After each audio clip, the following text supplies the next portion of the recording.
नमस्कार, जोहार। तो भारत मित्र देख रहे हैं आप। मेरा नाम अभिषेक भारती है। कैसे हैं आप लोग? ठीक हैं? ठंडा बहुत है, बच के रहिएगा। बहरहाल एक जगह का मैं नाम लिख रहा हूँ और ये जगह मेरे को बड़ा पसंद है। इस जगह का नाम है ईचागढ़। ये सरायकेला जिले का हिस्सा है ना। अब यहाँ कुछ दिन पहले एक वाकया हुआ था, याद कीजिए कि रात के 2 बजे तरुण महतो है, इन्होंने बालू की गाड़ियों को रोका था।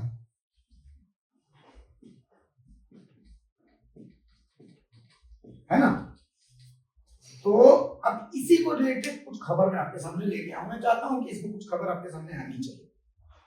ठीक है, मेरा काम है खबर दिखाना, मैंने दिखा दिया। आपको लगता है गलत दिखा रहा हूं तो ठीक है, आप कमेंट करके गाली देते हैं। आपको लगता है सही दिखा रहा हूं तो आप कमेंट करके अच्छा बोलते हैं, उससे फर्क नहीं पड़ता। दोनों चीजें मेरे को कबूल रहती है। कुछ चीजों को आपको समझना पड़ेगा। समझना ये पड़ेगा कि पहले आप समझिए कि 2019 ठीक है, हेमंत सोरेन जब मुख्यमंत्री बनते हैं तो एक बालू की नियमावली बनी थी। उस बालू की नियमावली में क्या था आपको पता है? उस बालू की नियमावली में मतलब जैसे बालू के घाट कि 5 एकड़ से ज्यादा अगर बालू का घाट है तो उसको कैटेगरी ए रखा गया, 5 एकड़ से कम है तो उसको बी रखा गया, ऐसे करके सी डी 4 कैटेगरी में बालू घाटों को बांटा गया था कि भाई ज्यादा है तो वैसा होगा वैसा होगा। ये अलग अलग कैटेगरी। बेसिक ये है कि मैं इसमें आपको क्या समझाने वाला हूं, समझिएगा। अब होता क्या था? होता ये था कि जैसे मान लिया कि ये नदी ठीक है, इस नदी से बालू उठाने का टेंडर हुआ, ए बी सी डी जो भी कैटेगरी है, आपने पैसा लगाया, यहां से टेंडर दिया, आप यहां से बालू खनन करेंगे। लेकिन यहां से बालू खनन करके आप इसको बेच नहीं सकते, आपको सिर्फ यहां से खनन का टेंडर मिला है। ठीक है, और यहां से आप जो है बालू, इस जगह को कहते हैं स्टॉक यार्ड। ये स्टॉक यार्ड जो है बेसिकली इसमें बालू जेएसएमडीसी का है। ठीक है, तो यहां से आप बालू यहां लाके डंप कर देंगे। इसके बदले में यहां से यहां का जो खर्चा है वो कुछ खर्चा तय किया गया, वो जेएसएमडीसी आपको देगा। मतलब आपसे बालू जेएसएमडीसी खरीदेगा, जेएसएमडीसी के स्टॉक यार्ड में बालू रहेगा, फिर आप ऑनलाइन जा करके और बालू जो है वो खरीदेंगे जेएसएमडीसी से। ये बालू का नियम तय हुआ। ठीक है, ये पिछले बार की बालू नीति की बात कर रहा हूं, अभी वाली।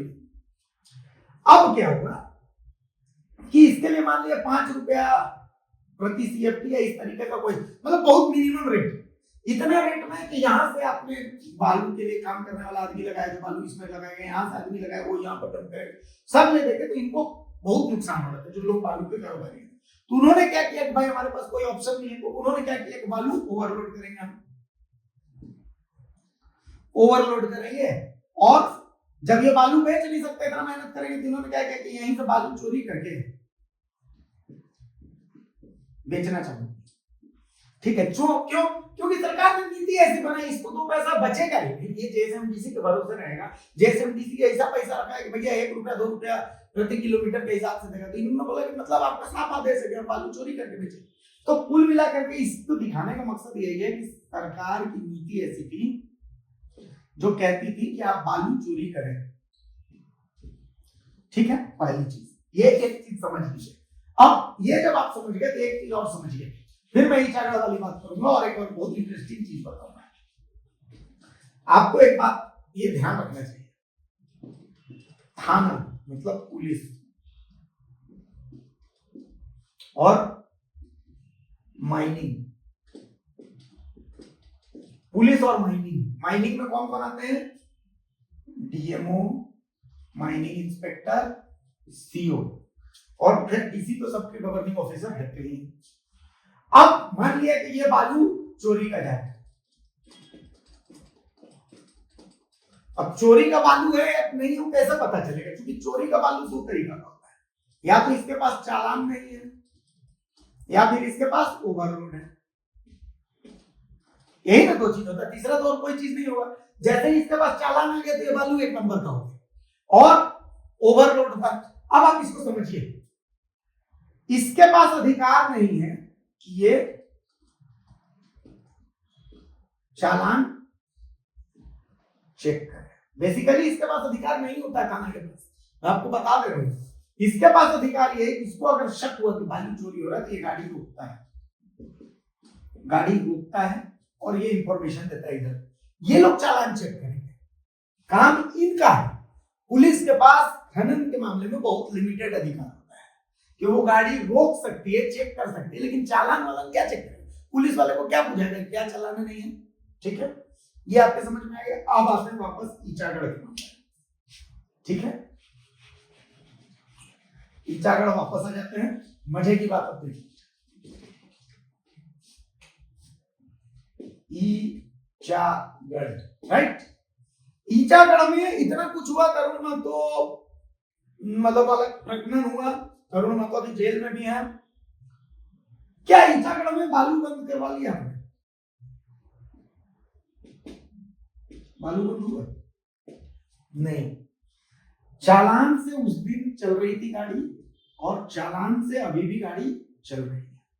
मैं ये नहीं कह रहा कि ईचागढ़ में बालू चोरी नहीं होती है, मैं फिर ये बात कह रहा हूं कि ईचागढ़ में बालू चोरी होती है, लेकिन आप स्थापित कैसे करें? गाड़ी हाईवा वाली गाड़ी जो है वो तो अभी भी चल रही है और वो चालान से चल रही है। हाँ, चालान का तरीका अब ये हो गया है कि वो बंगाल से बालू लेके आते हैं, बंगाल से, और बंगाल से ला करके यहाँ पर स्टॉक यार्ड में डंप करते हैं। अब हो सकता है कि ये बंगाल दिखाया जाता होता होगा नदी का बालू, इसी तरीके से ना चोरी होता, लेकिन जैसे ही चालान हो गया तो बालू 1 नंबर हो गया, 2 नंबर। इसीलिए मैंने कहा था कि अगर छापा मारना था तो जहां से बालू चोरी होता है आपको वहां पर छापा मारना था, नदी पर मारना था। रात के 2 बजे आप गए, गाड़ी को आपने रोका और गाड़ी के पास चालान था। सवाल ये उठ रहा है कि भाई गाड़ियों को क्यों छोड़ दिया? गाड़ी को इसलिए छोड़ दिया गया कि गाड़ी के पास चालान था, चालान के साथ ही वो गाड़ी वैध हो गई। आप समझिए इस चीज को, आप समझिए, जब इतना केस हो गया, अगर 2 नंबर का होता तो अभी यहाँ पर बालू बंद रहना चाहिए, लेकिन बालू तो चालू है, ईचागढ़ में चालान से चल रहा है, यही आप लोग कमजोर हो गए। अब मैं आपको एक इंटरेस्टिंग बात बताता हूं, तमाड़, ठीक है, इस तमाड़ में तुंजू है ना, तुंजू से हर रोज 100 गाड़ी चोरी का बालू जिसका कोई चालान नहीं है, चोरी का बालू निकलता है। समझिए, तमाड़ थाना, चांडिल था, चौका थाना, चांडिल थाना, यहां से होते हुए ये जमशेदपुर चला जाता है, जिनके पास कोई चालान नहीं है। लेकिन सवाल ये है कि इसके लिए क्या कोई रात के 2 बजे रुकेगा, उतरेगा चेक करने? इनके पास चालान भी नहीं है। अब मेरा ये कहना है कि क्या मेरे जेल केम के भाई, जिन्होंने मेरे को बिहारी साबित कर दिया है, क्या जेल केम के मेरे भाई लोग इन 100 गाड़ियों को रात में रोकेंगे? नहीं रोकेंगे। क्यों? क्योंकि खबर यही है, इसका किसी खास आदमी के देख रेख में खेल चल रहा है। इसीलिए तमाड़ से 100 गाड़ी, 100 क्या, 100 से 150 गाड़ी निकलती है, 150 गाड़ी निकलती है और ये जाता है तमाड़ थाना, चौका थाना, चांडिल थाना होते हुए जमशेदपुर।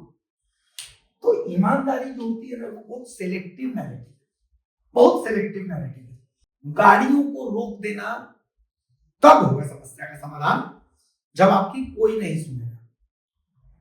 सराय के लड़ियों ने, एसपी ने खुद ने सीसीटीवी लगवाया है ईचागढ़ में अलग अलग जगह पर। हाँ, आप इसका विरोध अगर करते हैं कि तरुण महतो को क्यों इतना मारा गया, तो मैं आपके साथ रहता, मैं एकदम साथ रहता। लेकिन आप इसका समर्थन कर रहे हैं कि नहीं चौकीदार को मारा गया वो सही है। अरे तो नहीं, चौकीदार को नहीं मारा, चौकीदार का खुद का बयान है भाई कि मेरे को मारा गया है और तरुण महतो और उनके समर्थकों ने मारा है, उसके बयान को आप कैसे खंडन कर दीजिएगा भाई? प्राथमिक बयान तो उसी का है ना।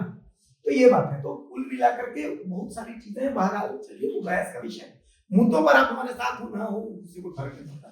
मेरा कहना है ईचागढ़ में तो चल रहा है, वो चालान से चल रहा है, लेकिन तमाड़ के तुंजू से ये 100 से 150 गाड़ी की चोरी की बालू निकल रही, किसका है? इसको लेकर के क्या कोई जेल के मोला रुकेगा, बैठेगा धरने पर? देखना है हमको, देखना है कि भाई ये लोग बैठते हैं कि नहीं बैठते हैं, तमाड़ से माल निकल रहा है ना। नमस्कार, जो है